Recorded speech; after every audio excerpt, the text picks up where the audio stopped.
Agosto, capítulo 15. Dona Maria saiu de Tinguá domingo bem cedo, aproveitando a carona de seu Onofre Braga, que ia ao Rio visitar um parente doente. Chegando em Vilar dos Teles, Dona Maria telefonou para um conhecido seu, o tenente Niemeyer, da Aeronáutica. Algum tempo depois, 2 automóveis particulares chegaram ao número 57 da rua Santa Isabel. Os carros eram marcados por 2 cruzes brancas, uma no para-brisa dianteiro, outra no vidro traseiro. 26 carros particulares, identificados por cruzes brancas, como aqueles de oficiais das 3 armas, ajudavam nas diligências para a busca e prisão dos envolvidos no crime da Rua Toneleiro. Dona Maria, esse aqui é o Coronel Aquino, disse o tenente Niemeyer. Conte para ele o que a senhora me disse no telefone. Dona Maria foi ouvida atentamente pelos militares. A senhora tem certeza de que o homem é o Climério? O seu Oscar disse que o nome dele era Almeida. Quem é o seu Oscar? É o compadre dele. Os 2 estavam juntos no armazém do seu Simplório. Como eu disse, esse homem está morando no sítio do seu Oscar. Como é que ele é? A senhora pode descrevê-lo? É mais ou menos da sua altura. Tem uma cara bexigosa. Fala como gaúcho. O sítio fica exatamente onde? Fica perto de Tinguá, num morro. Eu nunca fui lá. Tinguá fica na Baixada Fluminense, esclareceu Niemeyer. Depois de ouvirem várias vezes o relato de Dona Maria e de pedirem a ela que não falasse sobre aquilo com ninguém, pois poderia prejudicar as diligências que iriam realizar para prender o assassino, os militares entraram nos seus carros e foram embora. Antes dos carros partirem, Dona Maria disse ao Coronel Aquino, em voz alta para que outros militares também ouvissem. Pelo doutor Carlos da Cerda, eu faço qualquer coisa. Luciana telefonou para Lomagno. Sabe o que eu gostaria de fazer hoje? Ir almoçar na tribuna especial do Jockey, assistindo às corridas de cavalo. Eu também gostaria, mas não acho conveniente. Que tal a gente se encontrar lá na beira-mar? Estou esperando um telefonema. De quem? Do Chicão. Do Chicão? O que ele quer? Não sei. Eu não estava quando ele ligou. Podíamos fazer uma viagem. Vamos esperar um pouco. Minha vida está tão chata. Como são aborrecidos os domingos. Alice já voltou de São Paulo? Lomagno hesitou. Ainda não. Descobri que ela levou o diário que estava escrevendo. Diário? Que coisa de criança. Eu escrevi um diário quando tinha 12 anos. Que diabo ela escreve no diário?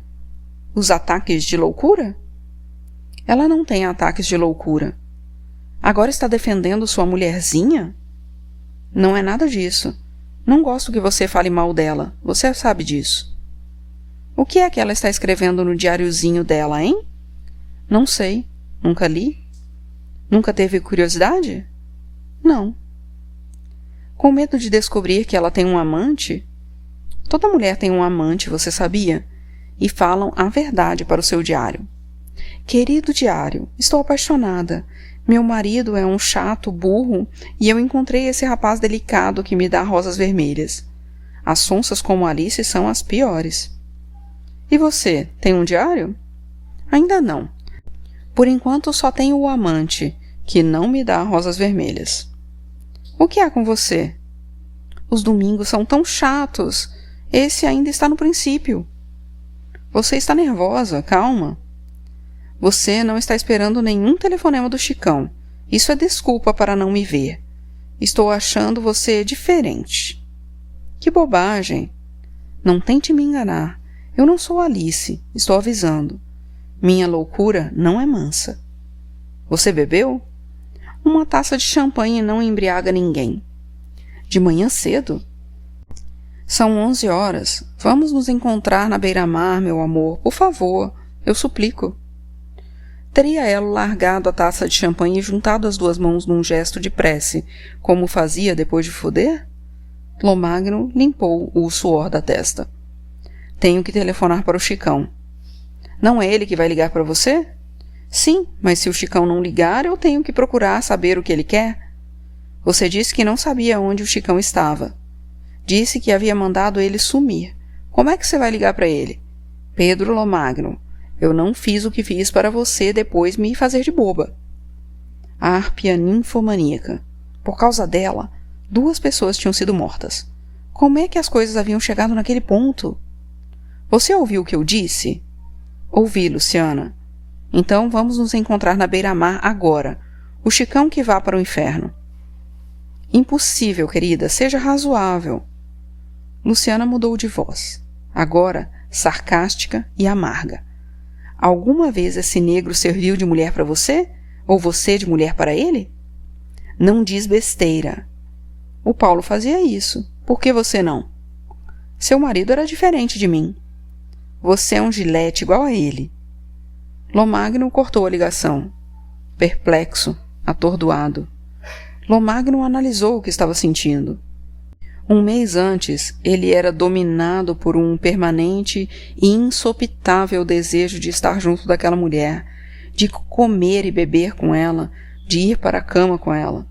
Lembrava-se da graça dos encontros públicos fingidamente casuais, cuidadosamente planejados, de uma ida ao balé em que ele, no fundo do seu camarote, passara a noite olhando-a de binóculo, enquanto Luciana, sabendo-se observada, fazia-lhe sutis sinais dissimulados.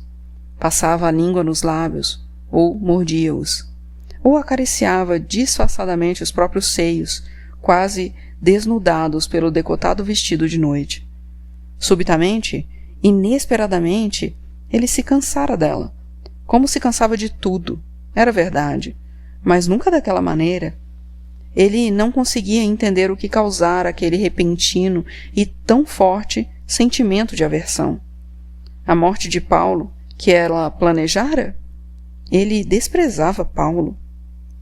E Paulo tinha que ser morto, ou acabaria levando a Semtex à falência. O que era então? Agora, ele sentia vontade de ter Alice ao seu lado. Ele amava Alice?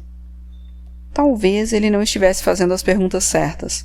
Talvez não estivesse respondendo certo às perguntas certas, ou as perguntas erradas que fazia a si mesmo.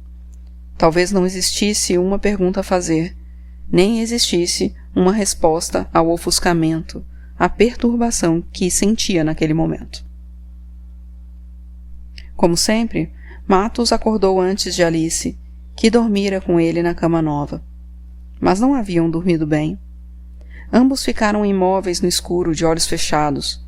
Alice se divertiu durante algum tempo com as imagens escuras que se formavam sob suas pálpebras fechadas. Gases negros expandindo-se como tempestuosas nuvens de carvão numa infindável abóbada opaca assumiam formas quase indistintas em mutação contínua. Um rosto sem olhos, uma borboleta negra, um corcunda, o próprio rosto dela. — Você está dormindo? — Não, disse Matos. Sempre demoro muito para dormir. Quando dormia com uma mulher. — Acho que vou tomar outra pílula, disse Alice. Matos levantou-se, acendeu a luz e foi à cozinha buscar um copo com água. Alice vestia uma camisola de manga curta, fechada até o pescoço. Matos vestiu um calção e uma camisa social de manga comprida, que ele enrolara até os cotovelos. Nenhum dos dois queria ficar nu em repouso na frente do outro. — É melhor tomar uma pílula e dormir do que ficar acordada, você não acha? — Você não quer um copo de leite quente? Perguntou Matos, preocupado com o pálido rosto magro de olheiras escuras da mulher. — Está bem. Se não funcionar, eu tomo a pílula. Sentaram-se na beira da cama, tomando leite morno. — Você está estranhando a cama nova? Perguntou Alice. — Estou sem sono. — Naquele sofá você dormia melhor? — Durmo mal sempre. — Você está zangado comigo por causa do sofá-cama Drago? — Não, deita. Vamos ver se agora você consegue dormir. Novamente no escuro. — Posso abraçar você? — Pode. Alice abraçou Matos. Dormir abraçado com uma mulher era uma coisa cansativa e desagradável para Matos. Uma mulher agarrada nele não o deixava pensar direito. Agora na sala, Matos, que se vestira como se fosse sair para trabalhar, pensava na mulher que dormia no quarto. Se tivesse um amigo, perguntaria o que ele faria numa situação daquelas. Seu amor próprio fora muito ferido quando ela o deixara. Não adiantava Alice voltar agora, humilde, louca, perdulária. Ele não queria mais viver com ela. Não queria viver com mulher nenhuma. Alice apareceu na sala. Você vai sair? Eu sempre me visto quando me levanto. Tomo banho e me visto. Mas não coloquei a gravata. É verdade, você não colocou a gravata. Não sei como dizer isso. Isso o quê? Alice parecia ter definhado durante a noite. As olheiras não haviam desaparecido com a noite de sono e destacavam-se na pele anêmica do seu rosto. Não é nada importante, depois nós conversamos. Que bom, eu acordo completamente embotada. Não acordo direito até... isso que... O que é que você não sabe dizer para mim? É alguma coisa desagradável? Não, não é. Já disse que não é importante. Eu quero saber logo, por favor. Isso aqui não é um lugar bom para você ficar, é isso. Por quê? Vários motivos. Outro dia um homem veio aqui para me matar. Você ficou com medo? Não. Então eu também não estou com medo.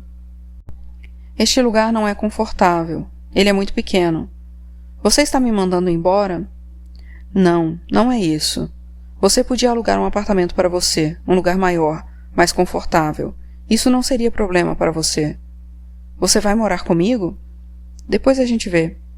Depois quando? Você é uma mulher casada, separada. Depois a gente vê. O telefone tocou.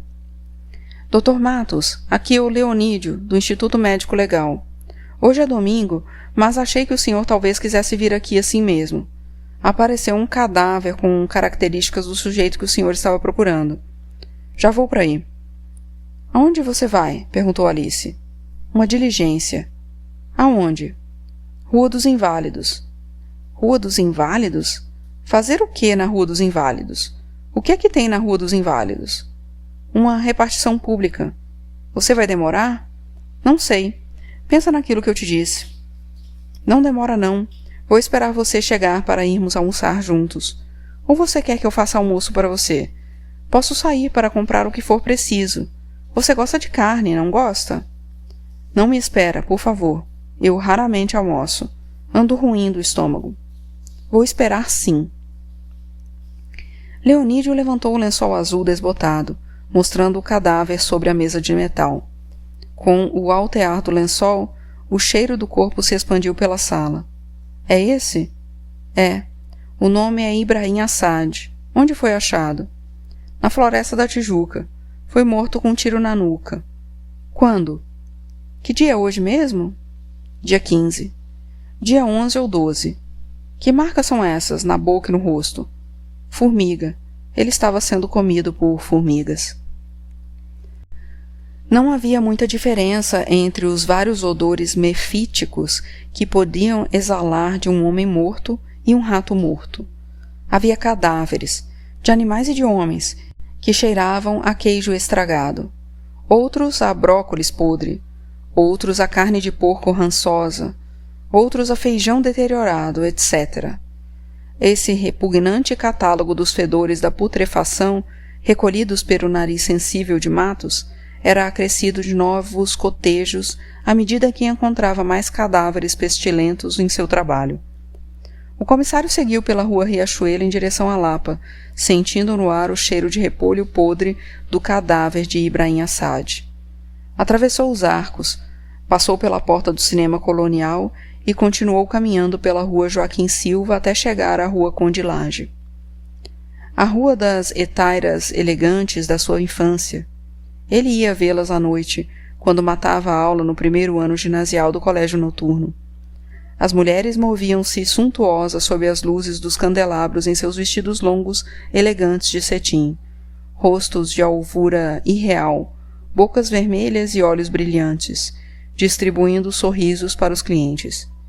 Em pé na rua escura, vendo-as de longe, através das janelas dos casarões, ele percebia nos sorrisos das mulheres algo além da vontade de seduzir, alguma coisa secreta que transparecia quando uma delas olhava para a outra, e que agora ele sabia que era desdém e escárnio. Ele nunca estivera naquela rua à luz do dia. Tantos anos depois, a rua lhe parecia insulsa e melancólica. As árvores eram menos impotentes.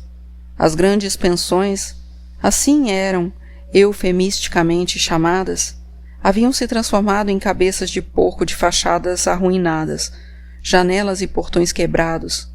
A única mulher que viu foi uma lavadeira com um saco de roupa na cabeça. Caminhou até os jardins da Praça Paris, na Glória. Sentou-se num banco.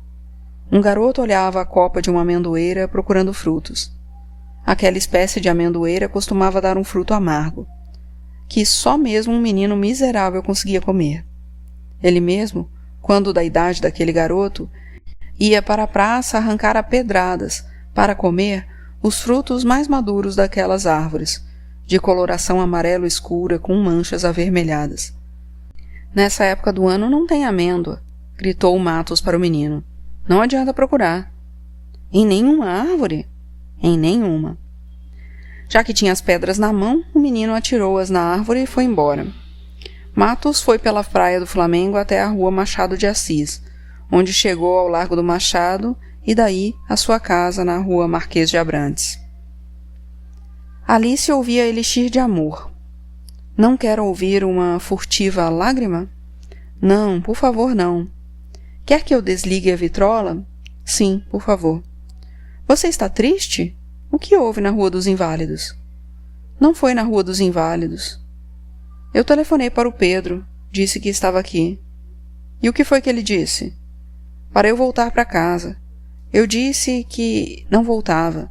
Ele disse que me amava, que havia rompido com aquela mulher. Acho que ele me ama mesmo. Apenas é muito egoísta. Mandou-me procurar o Dr. Arnoldo. Respondi que estou boa e não preciso de nenhum Dr. Arnoldo. Disse que amo você e só preciso de você. Apesar de ser um domingo, um grupo de senadores do PSD se reuniu no edifício Seabra para discutir a situação política do país e ouvir as informações que Freitas costumava obter em suas variadas fontes. Freitas tinha um amigo altamente colocado no palácio, o chefe do gabinete civil, Lorival Fontes, que fazia um jogo duplo, realizando contatos secretos com aliados e inimigos do governo. Um velho processo utilizado por Fontes desde a época em que era o todo-poderoso chefe do DIP, o Departamento de Imprensa e Propaganda, nos tempos da ditadura, uma tática que aprendera com Filinto Müller, o então chefe da polícia política de Vargas. Freitas tinha também seus espiões nas hostes lacerdistas e sabia que alguém de dentro do catete, talvez o próprio chefe do gabinete civil, passava ocultamente para o anarca-inimigo Lacerda informações confidenciais sobre o que acontecia nas reuniões reservadas do Palácio Governo. A traição fazia parte do jogo político. Ainda mais agora, em que a grande imprensa, os militares, os políticos, os estudantes, as classes produtoras, a igreja, contribuíam, todos, com o ardor exaltado para a mazorca que começava a dominar o país. Esse grupo passara a ser conhecido como os Independentes de Vitor Freitas, graças às notas plantadas na imprensa por um repórter de O Jornal, que fazia a cobertura do Senado, e que devia a Freitas o favor de uma nomeação de procurador do Instituto de Aposentadorias e Pensões dos Comerciários. Era comum os jornalistas que faziam a cobertura das casas do parlamento ou dos órgãos do executivo arranjarem cargos públicos que acabavam se tornando vitalícios. Os institutos de pensões e aposentadorias do Ministério do Trabalho eram os preferidos dos jornalistas, por várias razões, sendo uma delas o fato de que não precisavam comparecer regularmente ao emprego. Severino servia bebidas e salgadinhos enquanto os independentes de Vitor Freitas analisavam a situação. O que vocês acham da ida de Lutero para ser interrogado na República do Galeão? O Lodge se recusou a atender a intimação que lhes fizeram invocando suas imunidades parlamentares. O Getúlio mandou Lutero ir, disse Freitas. Lutero abriu mão, momentaneamente, das imunidades e foi ao Galeão, acompanhado do Adroaldo Mesquita da Costa, vice-presidente da Câmara dos Deputados. O Adroaldo me contou, em confiança, o que aconteceu. o coronel Adil de Oliveira não se dignou a receber o deputado. Mandou um subordinado, um major ou coronel de nome Toledo, interrogá-lo. Quando chegaram, Toledo deu ao Lutero uma folha de papel dizendo: "Leia isso, deputado." Era o depoimento do Gregório no interrogatório a que fora submetido. Estarrecido, foi esse o termo que ele usou depois, para o Adroaldo. Lutero leu o que estava escrito. Gregório dizia com todos os Fs e Rs que o mandante do crime da Rua Toneleiro era ele, Lutero. No depoimento, Gregório fazia, ainda, referências desairosas a Getúlio. Lutero teria protestado, dizendo que aquelas declarações não passavam de uma torpe difamação, uma trama para envolver o seu nome e, assim, atingir a pessoa do seu pai, que o atentado merecera do presidente a mais viva repulsa e que ninguém mais do que ele estava empenhado na completa elucidação dos acontecimentos e na severa punição dos responsáveis. Adroaldo diz que Lutero foi bastante eloquente, mas sabendo, como sabemos, que Lutero nunca foi capaz de improvisar nem mesmo as mais sofríveis peças oratórias. Tudo indica que ele decorou um texto escrito por outra pessoa. Provavelmente pelo Tancredo. Consta que ele consultou o Raposão Mineiro antes de se decidir a ir depor. Severino serviu mais bebidas e salgadinhos. O que mais disse o Adroaldo? O senhor quer ver o Gregório? Toledo teria perguntado. Parece que Lutero hesitou. Estava claro que Toledo queria fazer uma cariação se colocasse Lutero numa situação desmoralizante. Pensava que tinha trunfos para isso. Toledo segurou Lutero pelo braço. Vamos, deputado, eu o levo aonde ele está. Seguiram por um longo corredor. Lutero, Adroaldo e alguns militares, entre esses, Toledo agarrado no braço de Lutero. Abriram uma porta e lá estava, sentado numa cama, o anjo negro. Gregório olhou os que chegavam, com um olhar vago, e voltou à meditação soturna em que parecia mergulhado. Todos ficaram frustrados com o comportamento de Gregório. Toledo, sem dúvida, esperava que Gregório, provavelmente obedecendo a alguma combinação feita dos seus captores, entregasse Lutero frontalmente. Lutero esperava que Gregório se levantasse, com a deferência que sempre lhe dispensara, e se desculpasse, de alguma maneira, pelos termos do seu depoimento. Toledo, parecendo surpreso ante a indiferença e o alinhamento de Gregório, repetiu várias vezes, sem quebrar, todavia, o mutismo do anjo negro. Gregório, o deputado Lutero Vargas está aqui. Então o Gregório acusou o Lutero. Nunca pensei que ele fizesse isso, sendo ou não o Lutero mandante. Lutero acredita, conforme Adroaldo, que Gregório deve ter sido interrogado sob o efeito de alguma droga, escopolamina ou coisa assim, para forçá-lo a dizer o que disse. Afirma ainda Lutero que colocaram Gregório num avião da FAB e ameaçaram jogá-lo ao mar se não assinasse aquela confissão. Uma discussão acesa estabeleceu-se entre os independentes. Para uns, Lutero era inocente, para outros, tolo o suficiente para cometer uma calinada daquelas. Todos concordavam que a situação política se agravava continuamente. Quando fosse preso, diziam uns, Climério faria declarações que certamente causariam ainda maior agitação. Se deixassem Climério vivo, outros responderam. Estavam todos os parlamentares de acordo em que eram grandes os interesses em jogo, inclusive os deles. As maquinações políticas em que Freitas se envolvera nos últimos dias haviam colocado em segundo plano as suas preocupações com o comissário Matos. A política era, para Freitas, uma espécie de afrodisíaco. Os planos contingenciais que ele armava, tecendo os fios de uma intrincada trama cujo objetivo era obter o máximo aproveitamento da complexa e caótica situação política do país, deixavam-no num estado de euforia em que o desejo sexual se misturava com sonhos ambiciosos de conquista de um poder ainda maior. Na noite anterior, ele satisfazera essa necessidade imperiosa com um parceiro que lhe dera muito prazer e alegria, e com isso aumentara sua motivação para prosseguir nas complexas articulações que planejara. Naquele dia, O senador acordara pensando no problema representado pelo seu assessor Clemente e telefonou para ele pedindo que comparecesse ao edifício Seabra, tão logo terminou a reunião dos independentes. Procurando ser persuasivo, Freitas disse a Clemente que ia ter que reorganizar o seu gabinete. Um sobrinho, jovem advogado brilhante, estava se mudando para o Rio de Janeiro e ele, Freitas, não podia deixar de atender ao pedido de sua irmã para colocá-lo em seu gabinete. Apesar de jovem, ele é professor assistente na Faculdade de Direito. Um rapaz cheio de títulos, altamente qualificado.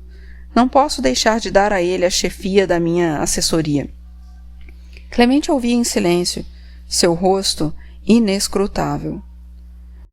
Como sei que você não gostaria de ser subordinado a um homem mais jovem, conheço bem o seu brio, a sua altivez, meu caro. Estou pensando em arranjar para você uma nomeação para procurador do Banco do Brasil. Já falei com o Souza Dantas sobre isso. Vou pensar, disse Clemente. Me ajude a resolver esse problema. É meu único sobrinho. Nós continuaremos amigos. Nada vai mudar entre nós dois. Clemente repetiu que ia pensar e, sem mais dizer, retirou-se.